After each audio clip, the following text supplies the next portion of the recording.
In the late 18th century, Europe was dominated by powerful kingdoms and empires.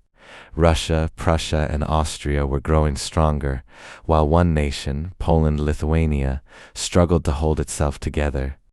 Stretching from the Baltic Sea to the Black Sea, it was one of the largest countries in Europe, but its political system was dangerously fragile. Poland-Lithuania's government was known as the nobles' democracy.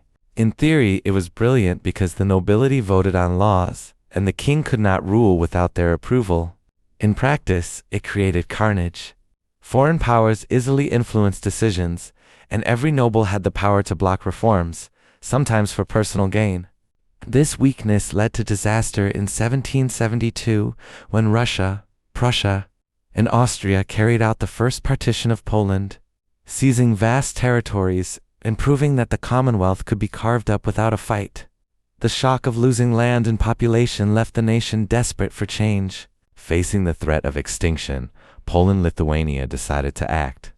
On May 3, 1791, they adopted a bold plan, the May 3 Constitution, the first modern constitution in Europe and second in the world after the United States of America. The goal was simple yet revolutionary: save the nation by reforming it from within. The Constitution sought to limit the power of the nobility to prevent political deadlock, strengthen the monarchy, giving the king the ability to govern effectively, but not absolutely, improve the rights of townspeople and peasants, slowly modernizing society and protect the country from foreign interference, showing Europe that the Commonwealth was united and strong. Not everyone welcomed these changes.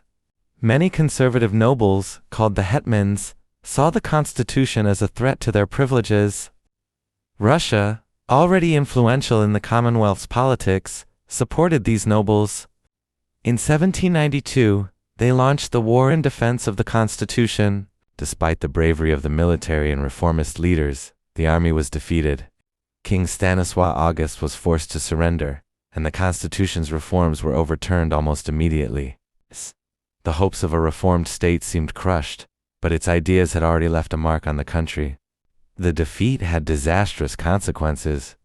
In 1793, the Second Partition occurred, with Russia and Prussia seizing more territory and leaving Poland-Lithuania severely weakened. The dream of a reformed independent state seemed lost. In 1794, an uprising attempted to resist foreign domination, rallying patriots in a last effort to save their nation. Though heroic, it was crushed by overwhelming forces, leaving it vulnerable to its neighbors. Finally, in 1795, the Third Partition erased Poland-Lithuania from the map entirely. Russia, Prussia, and Austria divided the remaining lands between them. For 123 years, Poland and Lithuania didn't exist as independent states. Yet, even in defeat, the spirit of reform and national pride survived. The May 3 Constitution became a symbol of courage, hope, and democratic ideals. Even under foreign occupation, Poles remembered it as proof that their country could embrace reform and fight for freedom. Its legacy inspired future generations to fight for independence and democracy. The first European constitution may not have saved Poland-Lithuania in the short term, but it left a lasting message that even a small country can confront powerful neighbors with ideas, vision, and unity. Poland-Lithuania dared to change history, and its courage still echoes today.